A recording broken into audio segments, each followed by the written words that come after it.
All right, our first question for today is how can we encourage our children to feel this is our country and feel we are like other first-class citizens? Well, firstly, living in this country, normally, doing what other people do, right? Blending with the society without compromising, without losing your identity and losing your faith is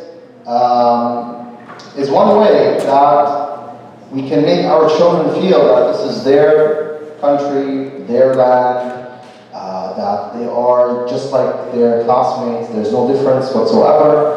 The important thing is that they preserve their faith, that they know their limits. There is no problem with socializing with non-Muslims, no problem with living amongst the society. We are not demanded to be completely secluded from the society. In fact, that's not possible, right? If you're living here, you cannot seclude yourself completely. But yes, you can create your own atmosphere that will help you preserve your faith. What we find when we look at our current state is that, unfortunately, our youth, or Muslims in general, gradually lose their faith.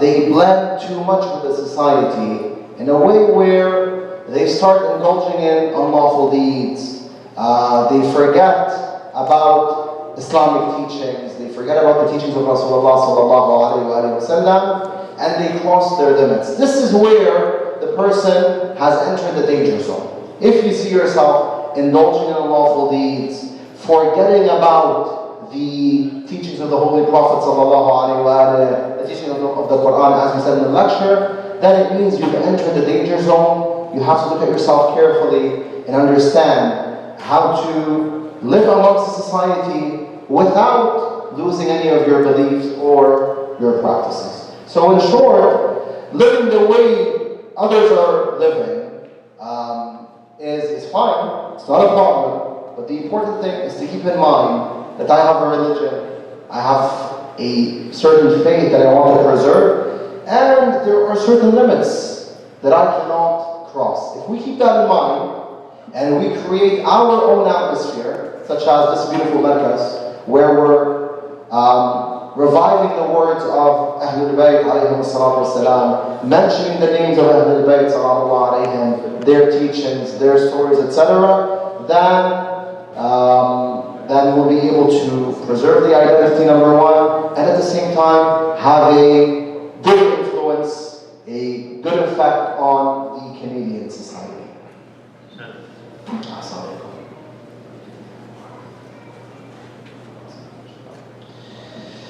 How are we able to implement the teachings of the Quran in today's day and age? To be honest, I don't find a difference between today's day and age and the day and age of Rasulullah sallallahu alaihi wasallam. Yes, there are certain challenges that we're facing today that were not faced before. But the important thing is what? The important thing is, number one, understanding your beliefs and knowing your practices, meaning knowing the limits, what you can do and what you can't do. If you know what you can do and what you can't do, you'll know how to behave. You'll know what steps to take among society, what is the proper way of conduct, etc. You'll know where to be, where to put yourself, etc. The main issue goes back to knowledge. Do we know what Allah subhanahu wa ta'ala wants from us or not? Do we know our limits or not? If we do, then we have completed half of the task. The other half is what? Is putting it into practice. What's unfortunate is that many Muslims don't know. They don't know their halal and haram, the lawful and the unlawful. They don't know the Islamic teachings, right? They know bits and pieces of Islam, but they don't have the full picture. Hence, knowing, reading the Quran, understanding the Quran. If you want to read and understand the Quran, you need to know Arabic, right? If you lose our Arabic, then how will we be able to understand the Holy Book? Yes, there are translations, but ultimately bear in mind that the translator is writing what he has understood from the Quran. Hence, if you're depending on a particular scholar's translation, you're not reading the Quran. What are you reading? You're reading that person's understanding of the Quran. Hence, you've limited yourself. But if you know Arabic grammar, you know, for example, the science of balagha, eloquence, you know Arabic vocabulary, then you can read the book itself. You can read the tafasir. So you may know what Allah subhanahu wa ta'ala wants from you. Knowing the Quranic verses to a certain extent, knowing the halal and the haram is essential so that we know how to implement, how to practice. Once you know halal and haram, you'll know what to do and what not to do. You'll know where to be, etc. So the issue goes back to knowledge. My personal opinion is that we need to work on education. Education is the number one step to implement the teachings of the Quran in today's day and age.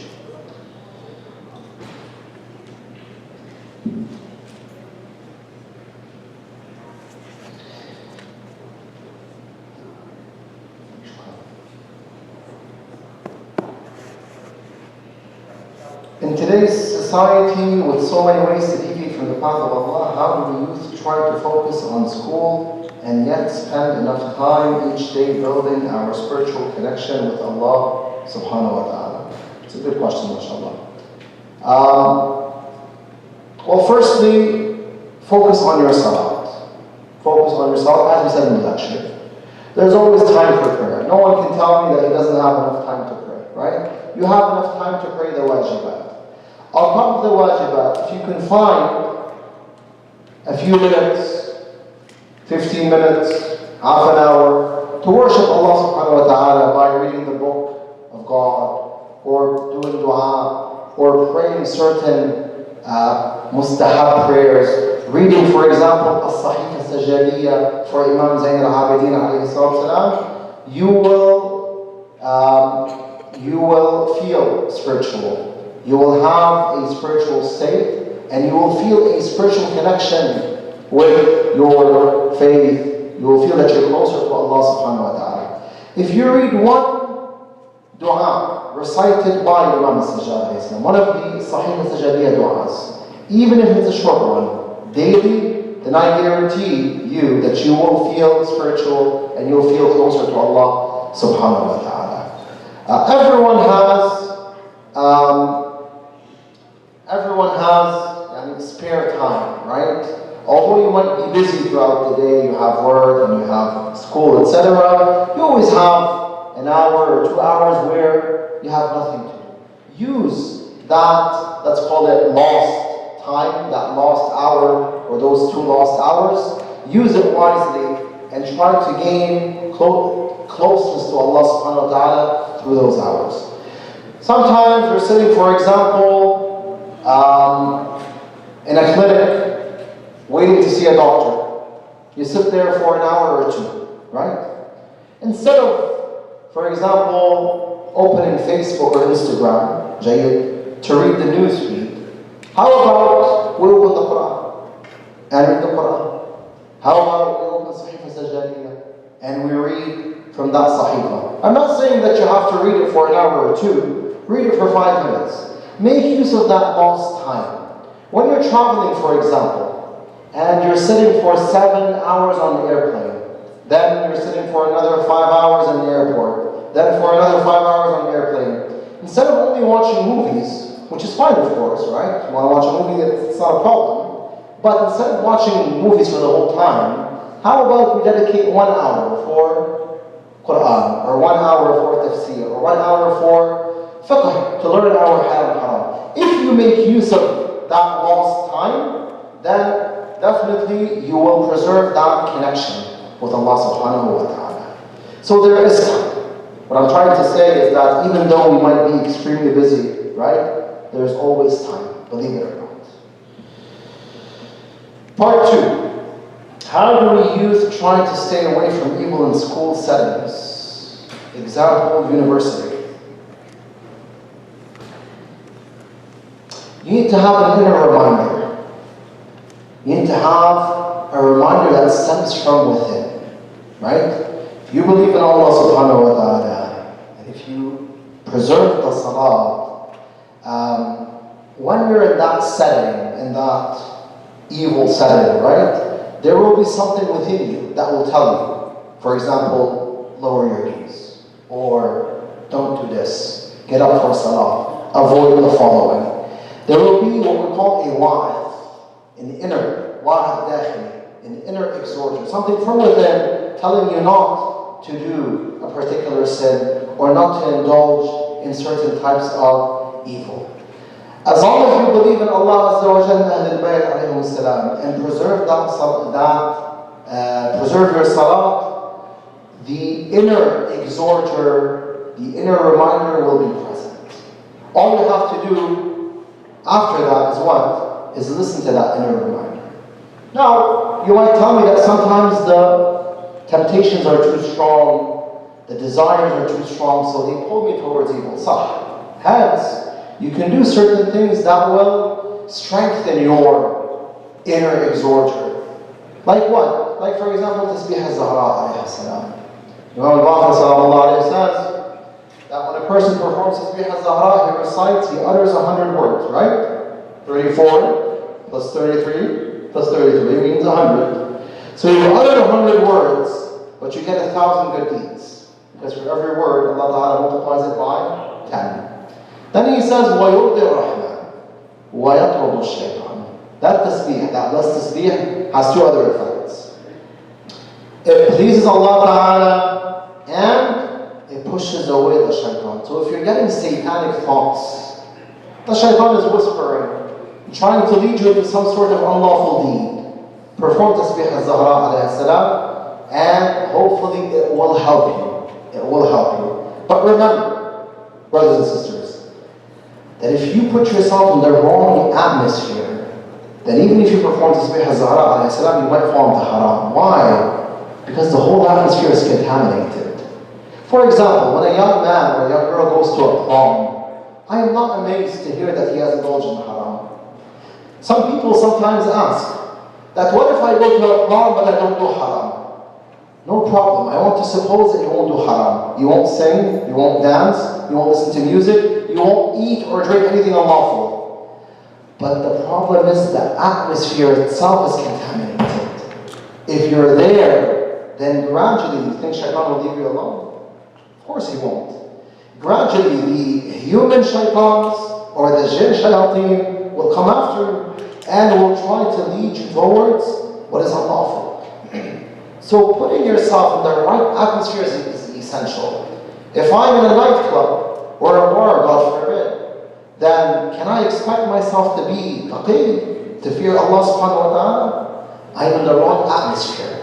Put yourself in the right atmosphere and you will do yourself a favor. If anyone has any objections on what I'm saying, the floor is open for discussion as well. Any objections or any comments or any, for example, mudakhalat, there's no problem whatsoever.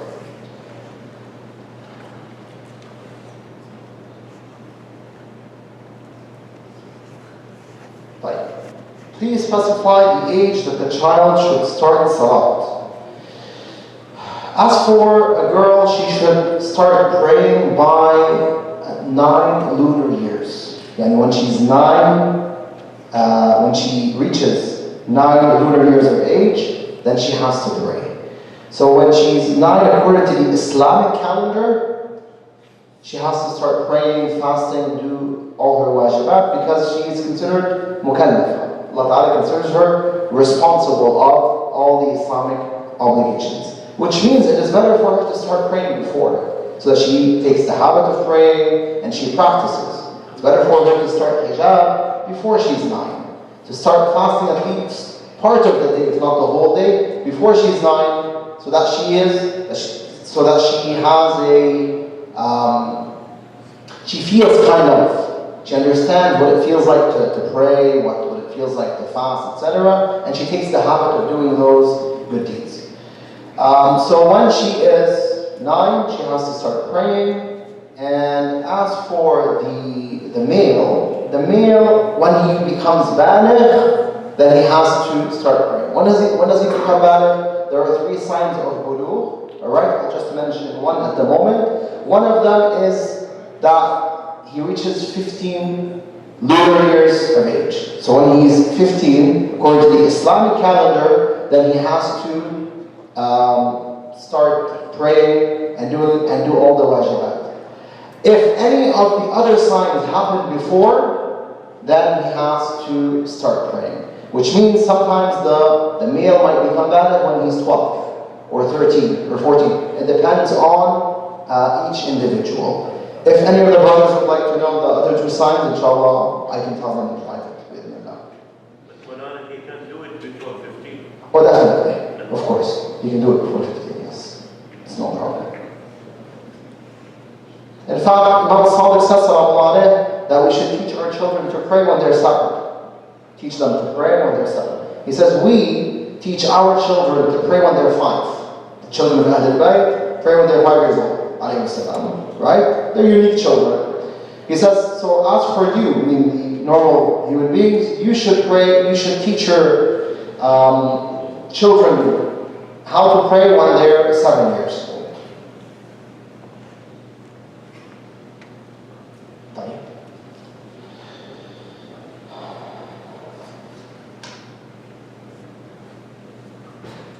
هون سؤال بالعربي: هل ممكن أن توضح المزيد حول موضوع الملائكة؟ هل هم موجودون حول الإنسان؟ وهل نستطيع أن نتواصل معهم أو نحصل منهم على إشارات كما هو مشاع هذه الأيام حول موضوع الملائكة؟ الملائكة عليهم السلام، طبعا أتجاوب بالعربي لأن السؤال بالعربي.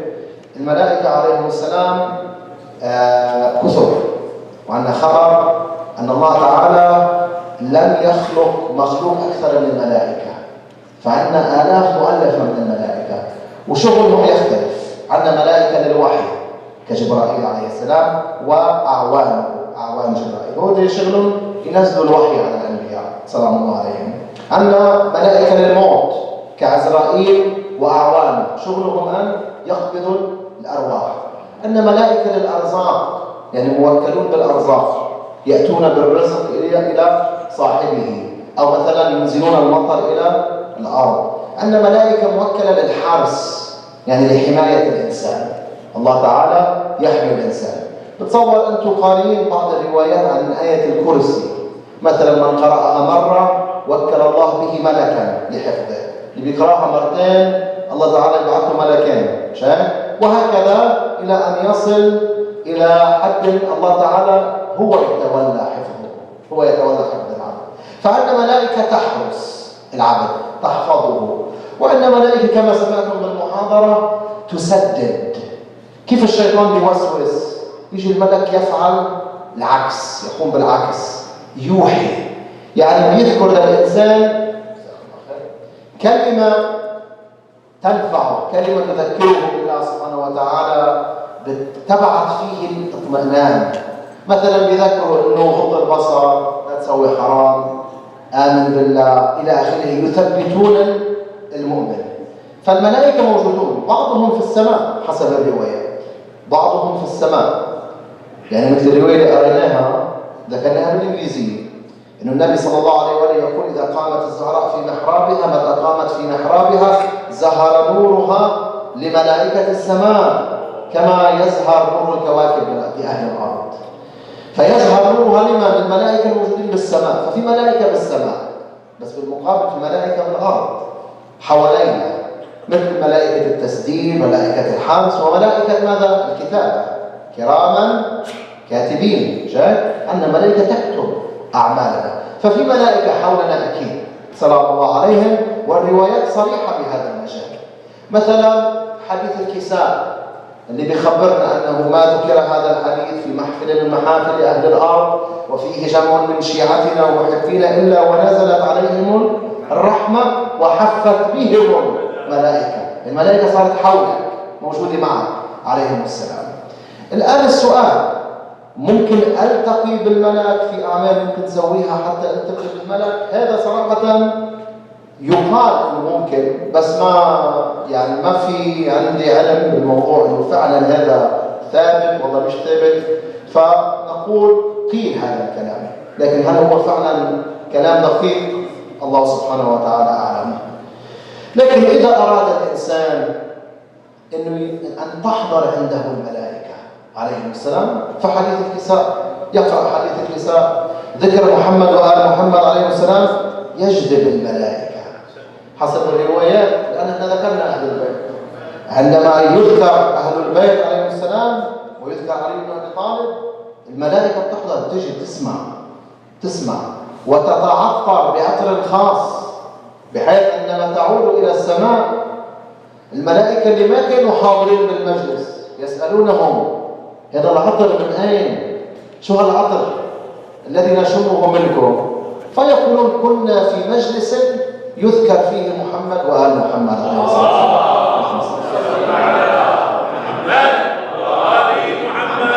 اللطيف شو بتقول الملائكة اللي ما كانوا حاضرين؟ يقولون تعالوا بنا حتى نهبط إلى الأرض لنحضر هذا المجلس. فتقول الملائكة التي حضرت انتهى المجلس، الكل راح إلى بيته، فيقولون فلننزل لنتعطر بذلك المكان. يعني العطر بعده موجود حتى بعد أن يتفرق الموالون. فاللي بده حضور الملائكة يقرأ حديث الكساء، يذكر محمدا وآله عليه السلام ويقرأ القرآن. قراءة القرآن في البيت لها أثران، تجذب الملائكة وتطرد الشياطين. فاللي بيخاف من الشياطين من شياطين الجن وكذا يقرأ القرآن في البيت وتطرد الشياطين. أحسن الله عليكم، الله يبارك فيكم. في عندنا حد للكلمة ولا مفتوح الوقت؟ بعد واحد سؤال واحد. عندنا هون عدة أسئلة معك. بلا حاجة. دكتور عندك سؤال. الشيخ نهايتك وياك. في القرآن كثير مذكورة يسبح لله ما في السماوات. إذا ما زحمة في السماء. يسبح لله ما في السماوات وما في الأرض. الآية يعني صريحة بأنه المخلوقات بأسرها تسبح لله، والتسبيح هو عبارة عن التنزيه. يعني لما أنا أقول سبحان الله أنزه الباري عن صفات النقص. شو في صفة نقص كل أنا عم نزه الله عنها. يعني مثلا الله ليس بظالم، ليس بكاذب والعياذ بالله، ليس بإنسان، ليس بحيوان، ليس بمكان ما، ليس بزمان معين، غير محدود. كل هذه الصفات موجودة وين؟ كلمتين سبحان الله. يعني بس سبح الله، كل صفات النقص أنا عم بسلبها عن الله. جيد؟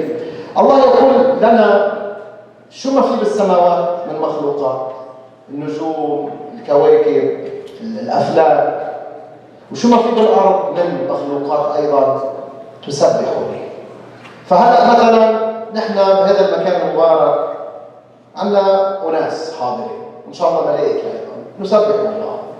طبعا عندنا حيطان وأرض وكراسي. يقول القرآن حتى هذا الحيطان والكراسي والأرض بتسبح الله. لكن ماذا؟ لا تفقهون تسبيحهم. آية أخرى تقول لا تفقهون تسبيحهم. فنحن ما بنفهم كيف مثلا تسبح الأرض، كيف تسبح السماء، ما بنفهم، ولكن لها تسبيح. فكل شيء يعرف خالقه تعالى. فلا أحسن عليكم، جزاكم الله خير. One question? I have, I think, 7 more. This one? This one?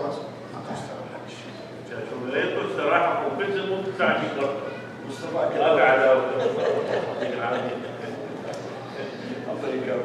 طيب, from where can we get or buy books in English and Arabic to learn about Ahl al-Bayt alayhim as-salam You can buy books online from the library in the IHS in Kitchener. Kitchener, there's a mosque called IHS, Islamic Humanitarian Services, where Sheikh Shafiq Huda and Sheikh Salim Dimji are present. May Allah prolong their lives. They have a fabulous library. So if you want, if you're ever going to Kitchener, you can buy the books from there, or you can buy them online. So you can get books from there if you like. There's also a library in Michigan, but I'm not sure of the name of that library. There's a library in Dearborn, right beside Windsor, on the border of Canada. You can get books from there as well. Jazakumullah khair. If I haven't answered any of your questions, if I haven't answered some of your questions, sorry, then I can answer them one-on-one after the program. Jazakumullah khair. Sallallahu ala Muhammad wa ala Muhammad.